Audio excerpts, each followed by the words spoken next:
सुनील शर्मा आपका रक्षण टेक में स्वागत करता हूं। फ्रेंड्स, आज हम बात करेंगे how to start CCTV camera business. अगर आप भी सीसीटीवी कैमरे का बिजनेस शुरू करना चाहते हैं तो ये वीडियो आपके लिए बहुत ही इंपॉर्टेंट है। फ्रेंड्स, प्लीज इस वीडियो को एंड तक देखिएगा। इस वीडियो में मैं आपको कुछ ऐसी बातें बताऊंगा जो कि आपके काफी काम आएंगी जब आप सीसीटीवी कैमरे का बिजनेस स्टार्ट करेंगे। फ्रेंड्स, सबसे पहली चीज आती है नंबर 1 पे, जो कि सीसीटीवी कैमरा बिजनेस शुरू करने से पहले हमें पता होना चाहिए। फ्रेंड्स, सीसीटीवी जो है एक टेक्निकल प्रोडक्ट है जिसके बारे में हमें नॉलेज होनी चाहिए। अदरवाइज आप डील ही नहीं कर पाएंगे अगर आपको नॉलेज नहीं होगी। तो फ्रेंड्स, नॉलेज के लिए आप प्लीज हमारे चैनल को सब्सक्राइब कीजिए। हमारे चैनल पर फ्रेंड्स आपको बहुत सारे वीडियोस मिलेंगे जिससे कि आपकी सीसीटीवी कैमरा की नॉलेज जो है वो इनहेंस होगी। फ्रेंड्स, हमारे चैनल पे आपको सभी तरह के वीडियोस मिलेंगे, जैसे कि सीसीटीवी कैमरा असेंबल करना, डीवीआर को असेंबल करना, हार्ड डिस्क कौन सी यूज करें, सप्लाई कौन सी यूज करें, सीसीटीवी कैमरा इंस्टॉल कैसे करते हैं, कनेक्टिविटी, सब कुछ आपको मिलेगा। फ्रेंड्स, इसके अलावा और भी बहुत सारे वीडियोस हैं जो कि आपकी नॉलेज को बढ़ाएंगे। तो फ्रेंड्स, इसके अलावा और भी बहुत सारे वीडियोस हैं जो कि हम फ्यूचर में जो है अपलोड करेंगे। तो प्लीज हमारे चैनल को सब्सक्राइब करना बिल्कुल भी मत भूलिएगा। फ्रेंड्स, पहला स्टेप हमारा क्लियर होता है, हमें नॉलेज होनी चाहिए। हमें पहले ट्रेनिंग होनी चाहिए कि हमें बात क्या करनी है क्लाइंट से। अगर कस्टमर ये पूछ लेगा कि ये कैमरा हम क्यों लगाएं, ये इंस्टॉल क्यों ना करें, वो कैमरा क्यों ना इंस्टॉल करें, तो उस कंडीशन में हमें नॉलेज होनी चाहिए कि हमें ये कैमरा क्यों लगाना चाहिए। तभी आप अपने कस्टमर को बेस्ट टू बेस्ट चॉइस दे पाओ। फ्रेंड्स, अब नॉलेज के बाद सेकंड नंबर पे आता है आपके पास जीएसटी नंबर होना चाहिए। फ्रेंड्स, जीएसटी नंबर आपके पास होगा तभी आप कोई कॉन्ट्रैक्ट उठा पाएंगे, कहीं पर सीसीटीवी कैमरा इंस्टॉल कर पाएंगे। जीएसटी नंबर का सबसे अच्छा बेनिफिट ये होता है कि आपकी जो बिजनेस की डिटेल्स होगी वो सब कुछ हेल्दी होगी, कंप्लीट होगी, तो उसका आपको बहुत बेनिफिट होगा। थर्ड स्टेप पे बात करते हैं फ्रेंड्स फाइनेंस के बारे में, पेमेंट के बारे में, पैसे के बारे में। आपको आप अगर सीसीटीवी कैमरे का बिजनेस स्टार्ट करते हैं तो आपके पास मिनिमम से मिनिमम कितनी पेमेंट होनी चाहिए? तो फ्रेंड्स, आपके पास कम से कम भी 1 लाख रुपए इन्वेस्टमेंट करने के लिए होने चाहिए। इससे कम पैसों में फ्रेंड्स थोड़ा रिस्की है, बट 1 लाख होंगे तो काफी आप कंफर्टेबल फील करोगे। फ्रेंड्स, 1 लाख रुपए का जब आप इन्वेस्टमेंट करते हैं तो आपके पास जो बेसिक मटेरियल है सीसीटीवी कैमरे का वो आपके पास होगा। फोर्थ स्टेप पे आते हैं फ्रेंड्स। फोर्थ स्टेप जो है ब्रांड नॉलेज। आपके पास ब्रांड नॉलेज होनी चाहिए। आपको पता होना चाहिए कि इंडिया में कितने सीसीटीवी कैमरा ब्रांड्स हैं और सबसे ज्यादा डिमांडिंग कौन सी ब्रांड्स है और क्यों डिमांडिंग है। तो इन सब की नॉलेज आपके पास होनी चाहिए। अलग अलग लोकेशन पे इंडिया में अलग अलग जो है ब्रांड्स डिमांडिंग है। जैसे कि कई ऐसी लोकेशन है इंडिया में जहां पर दहुआ बहुत डिमांडिंग है, कुछ ऐसी लोकेशन है जहाँ पे हिगुजिन की बहुत डिमांड है, कुछ ऐसी लोकेशन है जहाँ पे टीवीटी बहुत डिमांडिंग है। तो हर जगह का जो है टेस्ट अलग है। काफी ऐसी लोकेशन जहाँ पे सिटी प्लस की बहुत डिमांड है।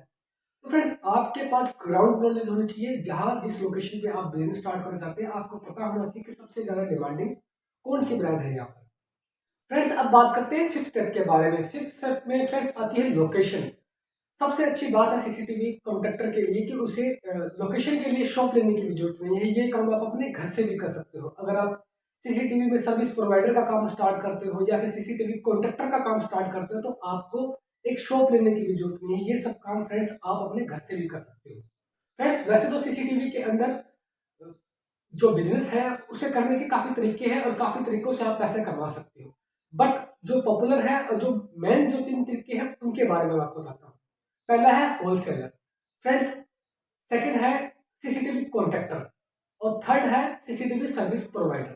फ्रेंड्स, 3 तरीकों से आप सीसीटीवी कैमरा में बिजनेस कर सकते हैं। होलसेलर के अंदर फ्रेंड्स आपको स्टार्टिंग की बात कर रहा हूँ, जब आप न्यू है सीसीटीवी बिजनेस के अंदर तो स्टार्टिंग में फ्रेंड्स आपको बहुत सारा पैसा इन्वेस्ट करना पड़ेगा सीसीटीवी होलसेलर बनने के लिए। दूसरा फ्रेंड्स, इसमें मार्जिन कम होता है। होलसेल में आपको इतना मार्जिन नहीं मिलेगा जितना कि आप सीसीटीवी सर्विस प्रोवाइडर का काम स्टार्ट करके मार्जिन कमा सकते हैं या फिर सीसीटीवी कॉन्ट्रैक्टर बन के जो है पैसा कमा सकते हैं। उतना मार्जिन आपको सीसीटीवी होलसेलर में नहीं मिलने वाला है। फ्रेंड्स, दूसरा इसमें प्रॉब्लम ये है कि इसमें पैसा बहुत मोटा आपको इन्वेस्टमेंट करना पड़ेगा। ऐसा नहीं कि इसमें मार्जिन नहीं है, इसके अंदर भी मार्जिन है, बट वो उसके लिए सुटेबल है सीसीटीवी होलसेल का काम, जिसे सीसीटीवी में बिजनेस करते काफी टाइम हो गया है, जो नॉलेज रखता है, तो उसके लिए वो बेस्ट है। बट अगर आप नए हैं और सीसीटीवी का बिजनेस शुरू करना है आपको, तो आप सीसीटीवी कॉन्ट्रैक्टर बनिए। फ्रेंड्स, अगर आप सीसीटीवी सर्विस प्रोवाइडर बनते हैं तो उस कंडीशन में भी सबसे बड़ी समस्या आपके सामने ये आएगी कि आप नए हैं और आपको इतनी नॉलेज होगी नहीं। सीसीटीवी सर्विस प्रोवाइडर का काम भी वही अच्छे से कर सकता है जिसको नॉलेज अच्छी हो। होलसेलिंग में जाओगे तो वो कर सकता है जिसके पास पैसा अच्छा हो इन्वेस्टमेंट करने के लिए, और सर्विस प्रोवाइडर का काम शुरू करोगे तो उसके लिए आपकी नॉलेज बहुत अच्छी होनी चाहिए, जो कि आपकी होगी थी स्टार्टिंग में। कुछ साल 2 साल के बाद हो सकता है कि आपको एक अच्छी नॉलेज हो जाए, तो आपके पास बहुत सारे ऑप्शन होंगे, लेकिन स्टार्टिंग की मैं बात कर रहा हूँ। स्टार्टिंग के लिए फ्रेंड्स आपके लिए सीसीटीवी कॉन्ट्रैक्टर का काम सबसे बेस्ट होगा। सीसीटीवी कॉन्ट्रैक्टर के काम में फ्रेंड्स अच्छी बात यह है कि इसमें एक तो पैसा इतना ज़्यादा आपको इन्वेस्टमेंट करना नहीं पड़ेगा, और दूसरा ये है कि 1 लाख रुपए इन्वेस्टमेंट के लिए कुछ ज़्यादा भी नहीं है। और दूसरी बात ये है कि फ्रेंड्स इसके अंदर जो है आपको इतनी ज़्यादा नॉलेज की जरूरत नहीं है। आप एक मीटिंग डील कर पाए, इतनी नॉलेज भी एक बार के लिए स्टार्टिंग के लिए आपके लिए सफिशिएंट होगी। तो इन बातों को आपने खुद ध्यान रखना है। फ्रेंड्स, इसके अलावा जब सीसीटीवी प्रोवाइडर का आप काम स्टार्ट करते हैं तो ये काम सिर्फ उन लोगों के बस का है जिन्हें सीसीटीवी की नॉलेज है, जिन्हें सीसीटीवी ट्रबल शूटिंग करनी आती है, जिन्हें पता है कि लाइनिंग आ गई कैमराज में तो कैसे दूर होंगी, या फिर और भी बहुत सारी प्रॉब्लम्स होती है सीसीटीवी के अंदर की रिकॉर्डिंग नहीं कर रही हार्ड डिस्क, तो वहाँ पे जो है स्टार्टिंग में आपको परेशानी आएगी। तो सीसीटीवी सर्विस प्रोवाइडर का काम भी आप स्टार्ट मत कीजिए। तो सबसे बेस्ट आपके लिए रहेगा कि अगर आप स्टार्टिंग करना चाहते हैं सीसीटीवी के अंदर तो सीसीटीवी कॉन्ट्रैक्टर बनिए। यहाँ पर क्या होता है कि आपको सिर्फ एक मीटिंग डील करनी होगी, ऑर्डर उठाने होंगे, एंड एक टेक्नीशियन लेकर के आपको सीसीटीवी कैमरा इंस्टॉल करवाना होगा। फ्रेंड्स, ये एक रिस्पॉन्सिबिलिटी का काम होता है। सीसीटीवी कॉन्ट्रैक्टर का काम जो होता है वो सबसे ज़्यादा रिस्पॉन्सिबिलिटी इसी काम में होती है। इस काम में फ्रेंड्स मार्जिन भी अच्छा है। इस लाइन में फ्रेंड्स रिस्पॉन्सिबिलिटी आप पर बहुत ज़्यादा होती है, क्योंकि आपको 1 साल की सर्विस प्रोवाइड करनी होती है और 2 साल की प्रोडक्ट की वारंटी भी आप दोगे। तो यहाँ पर रिस्पॉन्सिबिलिटी बहुत ज़्यादा होती है, तो यहाँ पर जिम्मेदारी ज़्यादा होगी, बट वो एडवांटेज जो है इसमें बिजनेस स्टार्ट करने के वो बहुत सारे हैं। तो यहाँ पर आप स्टार्ट कर सकते हैं। फ्रेंड्स, अब कुछ जरूरी बातें कर लेते हैं जो कि सीसीटीवी कैमरा बिजनेस आप स्टार्ट करेंगे तो आपके काफ़ी काम आएंगी। एग्जाम्पल के तौर पे जब आप सीसीटीवी का बिजनेस स्टार्ट करते हैं तो सबसे पहली चीज़ आती है परचेजिंग। फ्रेंड्स, अगर आपकी परचेजिंग सही होगी तभी आपका मार्जिन बनेगा। अगर आपकी परचेजिंग ही सही नहीं होगी तो आपका मार्जिन भी अच्छे से नहीं बन पाएगा। तो परचेजिंग सुधारने के लिए सबसे पहली चीज़ आती है फ्रेंड्स कि आप जो डील करें वो कैश में करें। अगर आप कैश में डील करेंगे तो फ्रेंड्स आपको अच्छे ऑफर मिलेंगे और आपको मटेरियल जो है काफ़ी सस्ता मिलेगा। दूसरी बात फ्रेंड्स, एक सही लोकेशन से एक सही जगह से ही आपने मटेरियल उठाना है ताकि आपको वारंटी मिल सके।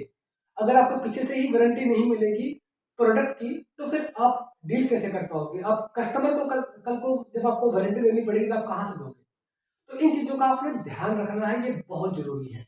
फ्रेंड्स, एक चीज़ याद रखिएगा, किसी भी सीसीटीवी कॉन्ट्रैक्टर से कभी भी मटेरियल मत उठाइएगा। सिर्फ और सिर्फ एक होलसेलर से ही आपने डील करनी है जब आप सीसीटीवी कॉन्ट्रैक्टर बने। अगर आप खुद ही सीसीटीवी कॉन्ट्रैक्टर हैं और आप मटेरियल भी उठा रहे हैं वो भी सीसीटीवी कॉन्ट्रैक्टर से, तो आपकी परचेजिंग कभी नहीं सुधरेगी, आपको मटेरियल जो है वो महंगा पड़ेगा। फ्रेंड्स, एक बात और आपके काम आएगी, इंडिया में हर 50 किलोमीटर पे सीसीटीवी बिजनेस का स्टाइल चेंज हो जाता है। कुछ लोकेशन ऐसी है जहां पे आपको एक या दो ही होलसेलर मिलेंगे, और कुछ ऐसी लोकेशन है, ऐसी सिटीज है इंडिया में जहां पे आपको 20-20, 30 जो है होलसेलर मिलेंगे। फ्रेंड्स, कुछ होलसेलर जो है किस सिटीज में एक दो ही होते हैं, वो सिर्फ होलसेलिंग का ही काम करते हैं, वो कॉन्ट्रैक्ट वगैरह प्रोजेक्ट वगैरह नहीं करते सीसीटीवी के। और कुछ जगह ऐसी होती है जहाँ पे जो होलसेलर होता है वो सर्विस प्रोवाइडर भी होता है, वो सीसीटीवी के प्रोजेक्ट भी करता है, वो ऑलराउंडर बिजनेस करते हैं। तो आपको इन सब बातों का ध्यान रखते हुए अपनी परचेजिंग करनी है, क्योंकि अगर आपकी परचेजिंग ही सही नहीं होगी तो आपका जो ऑफर होगा क्लाइंट को वो कभी भी अच्छा जा ही नहीं सकता। तो इन सब बातों का आपने ध्यान रखना है। फ्रेंड्स, जो सबसे इम्पोर्टेंट चीज़ है वो ये है कि वारंटी तो चलो आपको पीछे से कंपनी से मिल जाएगी तो आप उसे हैंडल कर लोगे, बट जो सबसे इम्पोर्टेंट चीज़ है जिसपे हमें ध्यान रखना है, फोकस करना है, वो है सर्विस। फ्रेंड्स, आज की डेट में काफ़ी सारे सीसीटीवी कैमरे का बिजनेस करते हैं लोग, गली गली में बंदे हो चुके हैं, बट कोई भी सिटी हो 5 से 10 लोग ही प्रोफेशनली इस बिजनेस को करते हैं। काफ़ी लोग सीसीटीवी की साइट्स करते हैं, प्रोजेक्ट करते हैं, बट सर्विस प्रोवाइड नहीं करते हैं। बट मैं आपको यही सजेस्ट करूँगा कि अगर आप सीसीटीवी का बिजनेस स्टार्ट कर रहे हैं और आपने लॉन्ग टर्म में ये बिजनेस करना है, सीरियसली काम करना है, तो फ्रेंड्स एक अच्छी सर्विस आप जरूर प्रोवाइड कीजिएगा, क्योंकि एक अच्छी सर्विस देने के बाद ही आपकी मार्केट जो है वो इनहेंस होगी। फ्रेंड्स यहाँ पे एक और इम्पोर्टेंट चीज़ है, वो है CCTV technician. Friends CCTV technician अगर अच्छा होगा आपका, तो डेफिनेटली आपके प्रोजेक्ट्स, आपकी जो साइट्स हैं वो अच्छे से कंप्लीट हो पाएंगी। आपको जब आप बिजनेस स्टार्ट कर रहे हैं सीसीटीवी में, आपको तो नॉलेज वैसे ही कम है क्योंकि आपने बिजनेस स्टार्ट किया, आप इस लाइन में नए हो।